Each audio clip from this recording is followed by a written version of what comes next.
Kaza, za dibaca panjang. Sekarang perhatikan tanda mad atau tanda panjang yang di kotak nomor 4.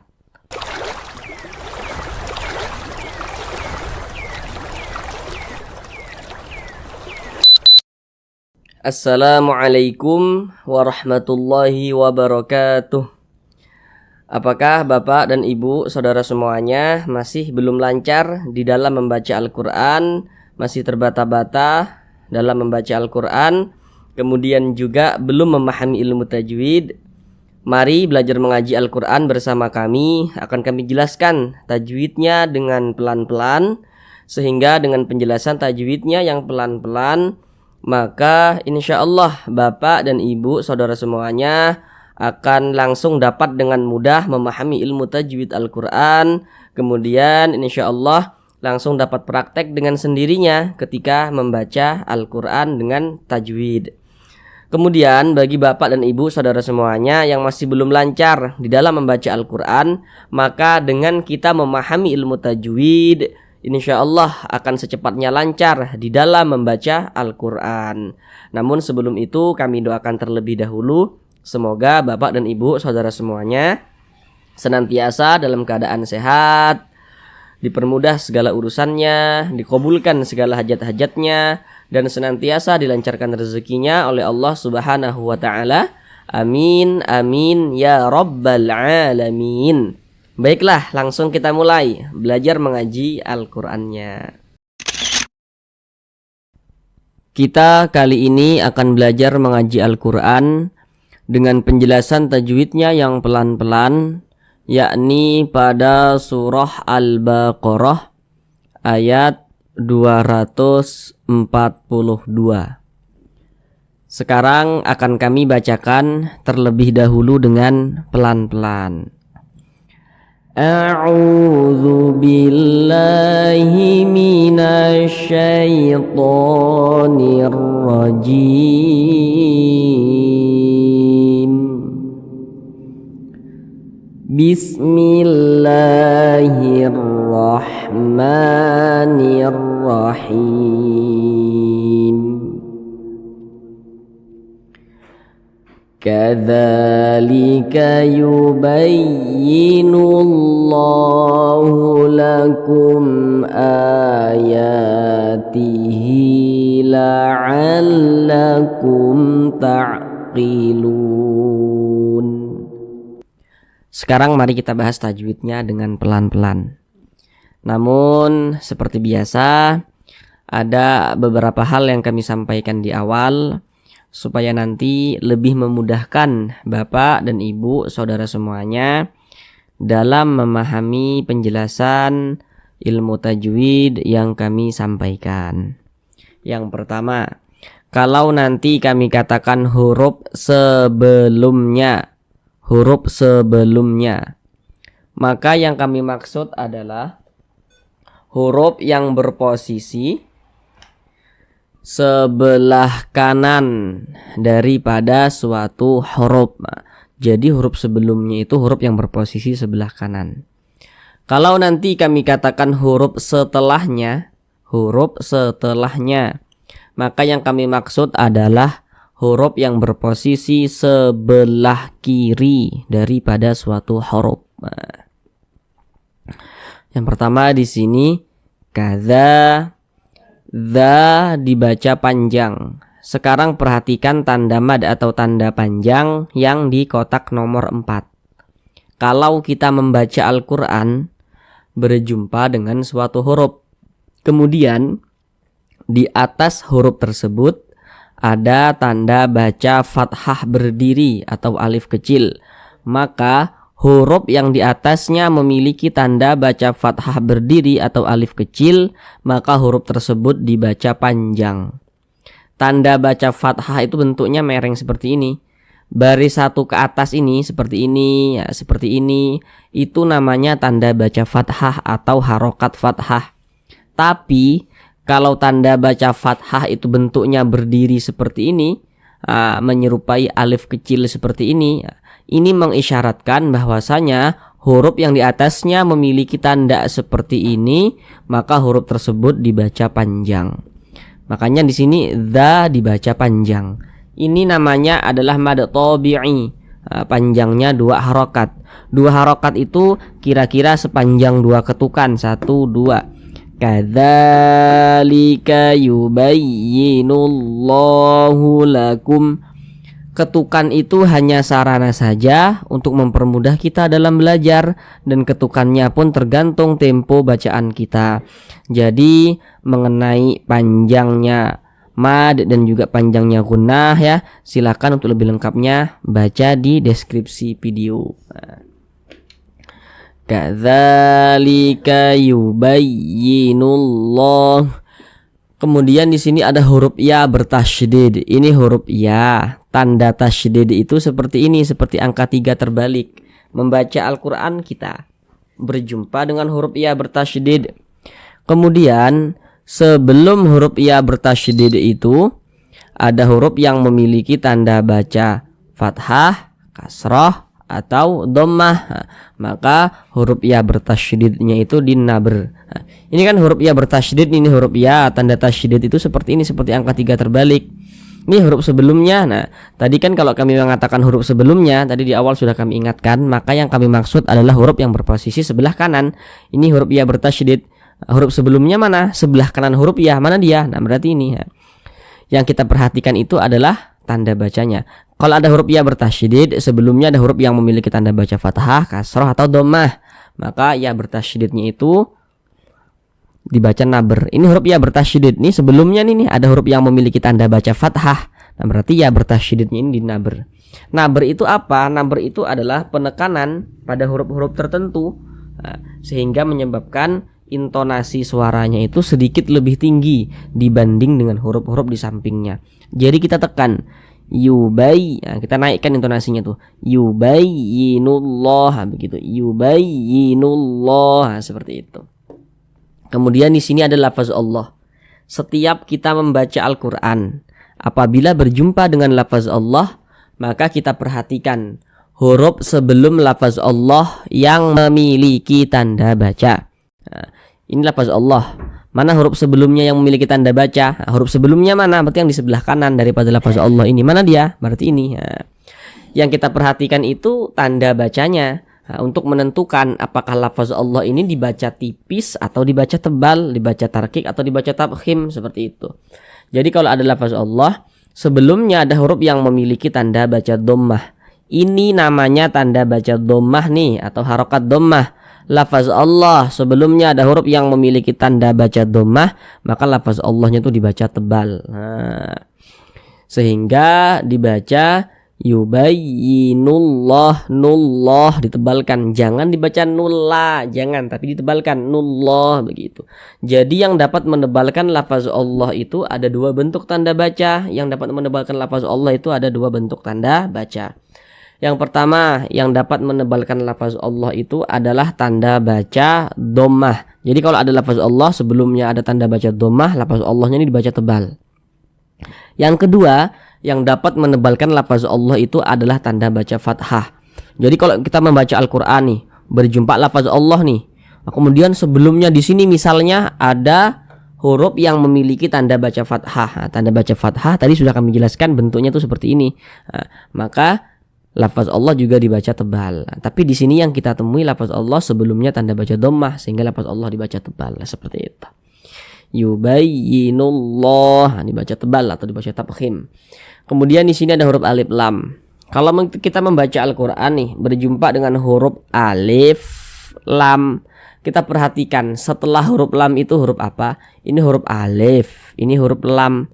Setelah huruf lam di sini masih huruf lam lagi. Jadi di sini alif lam, setelahnya adalah huruf lam nih, atau alif lam yang berjumpa dengan huruf lam.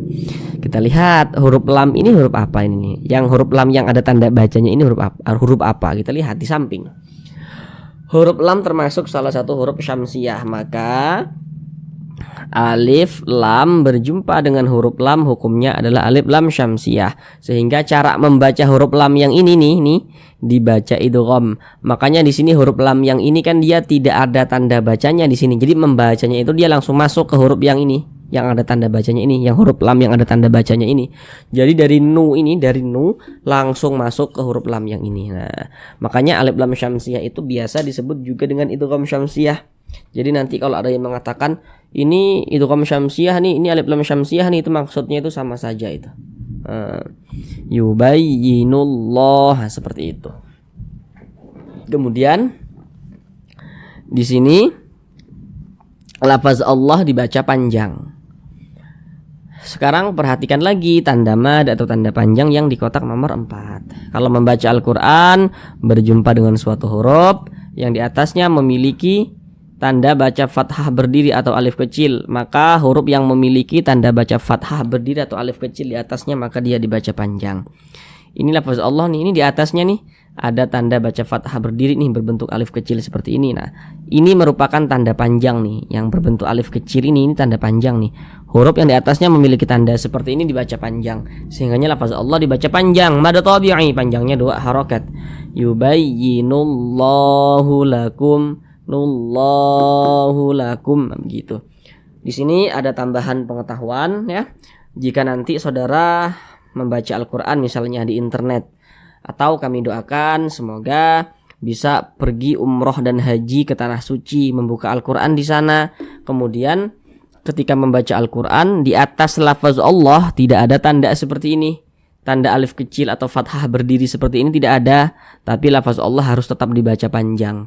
Karena biasanya dalam penulisan Al-Quran Mushaf Madinah ya, itu di atas lafaz Allah tidak ada tanda seperti ini. Tidak ada tanda yang mengisyaratkan lafaz Allah itu dibaca panjang, dia tidak ada. Tapi lafaz Allah harus tetap dibaca panjang. Nah, di Al-Quran Mushaf Madinah tuh seperti itu. Nah, coba silakan saudara cari di internet tuh Al-Quran Mushaf Madinah. Nah, pasti di atas lafaz Allahnya tuh tidak ada tanda seperti ini. Tanda alif kecil atau fathah berdiri seperti ini tidak ada, tapi lafaz Allah harus tetap dibaca panjang. Nah, itu tambahan pengetahuan saja. Kemudian di sini ada huruf mim sukun. Ini huruf mim, tanda sukun itu seperti ini. Nah, huruf sukun itu biasa disebut juga dengan huruf mati. Jadi nanti kalau ada yang mengatakan ini huruf hijaiyah sukun, ini huruf hijaiyah mati, itu maksudnya itu sama saja. Setiap kita membaca Al-Quran berjumpa dengan huruf mim sukun, ini huruf mim, tanda sukun tuh seperti ini. Kita perhatikan huruf setelahnya. Ini huruf mim sukun, setelahnya adalah huruf hamzah atau huruf mim sukun yang berjumpa dengan huruf hamzah. Bagi saudara yang belum tahu kenapa kok ini huruf hamzah, jadi kalau kita membaca Al-Quran berjumpa dengan huruf alif, tapi dia memiliki tanda baca. Huruf alif yang memiliki tanda baca, maka itu adalah huruf hamzah. Karena dia kalau huruf alif itu bentuknya tuh seperti ini, polos seperti ini. Di atasnya atau di bawahnya dia tidak ada tanda bacanya. Huruf alif itu dia tidak bisa menerima tanda baca, tidak bisa menerima harokat. Tapi kalau ada huruf alif kemudian dia memiliki tanda baca, baik itu tanda baca di atas maupun tanda baca di bawah. Intinya tuh huruf alif yang memiliki tanda baca, maka itu adalah huruf hamzah. Jadi huruf hamzah itu bisa juga ditulis dalam bentuk alif yang memiliki tanda baca. Nah, itu perlu untuk kita ingat. Huruf alif yang memiliki tanda baca maka itu bukan huruf alif tapi huruf hamzah. Nah, makanya di sini mim sukun berjumpa dengan huruf hamzah. Kita lihat di samping hukum mim sukun itu ada 3. Sekarang fokus yang di nomor 3, yang izhar syafawi itu.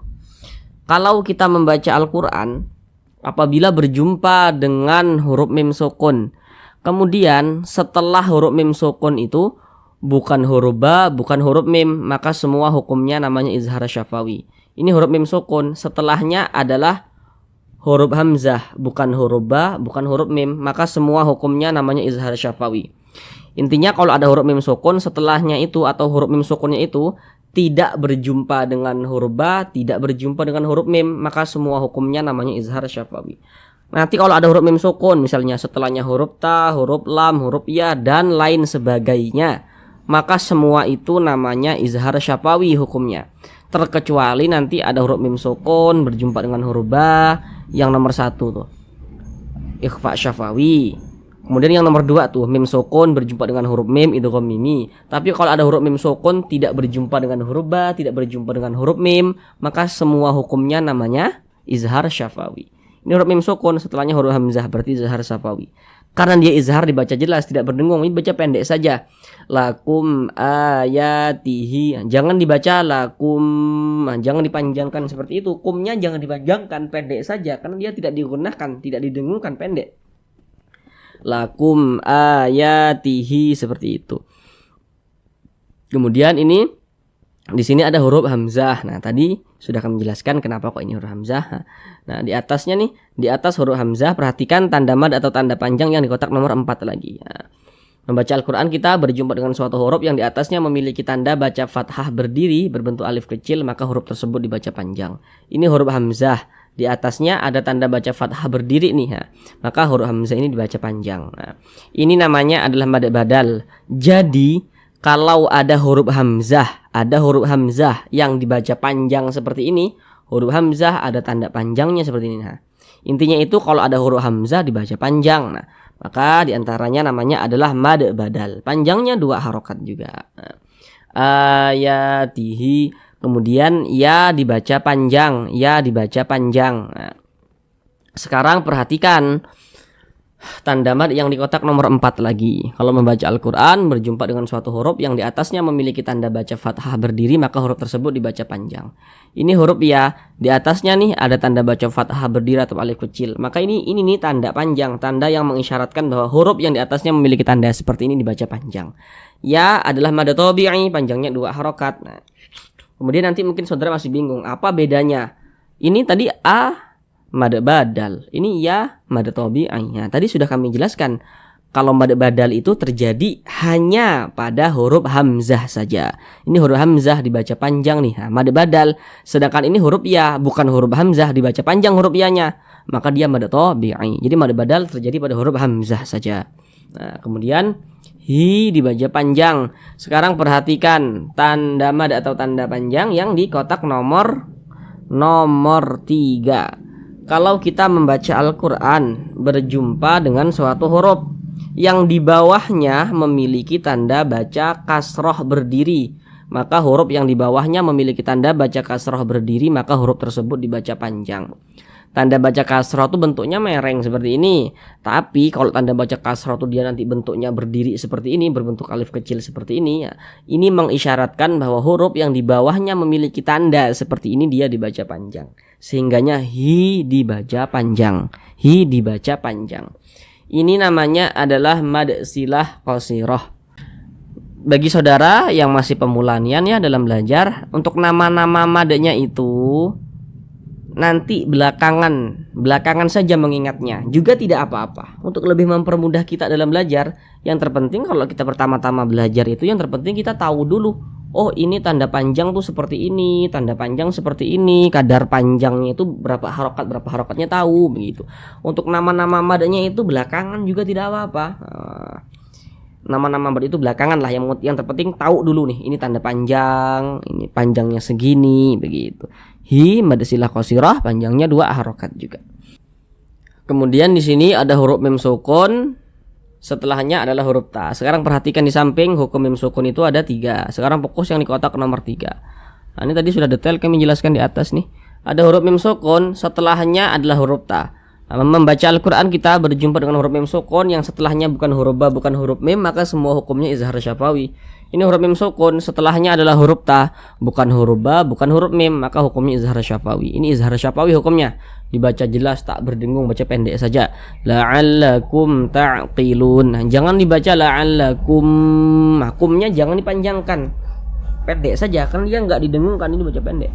La'allakum ta'qilun, seperti itu. Kemudian lun dibaca panjang, ini namanya adalah mad arid lis sukun. Namun sebelum itu perhatikan rumus mad tabi'i yang di kotak nomor 2. Kalau kita membaca Al-Qur'an apabila berjumpa dengan huruf waw sukun, ini huruf waw tanda sukun tuh seperti ini. Kita perhatikan huruf sebelumnya. Kalau ada huruf waw sukun, sebelumnya ada huruf yang memiliki tanda baca dhammah, maka huruf yang memiliki tanda baca dhammah yang berposisi tepat sebelum huruf waw sukun, maka dia dibaca panjang. Makanya lu dibaca panjang, lu dibaca panjang karena di sini ada huruf waw sukun. Ini huruf waw tanda sukun tuh seperti ini. Sebelumnya ini ada huruf yang memiliki tanda baca dhammah. Nah, sehingganya huruf yang memiliki tanda baca dhammah itu dibaca panjang.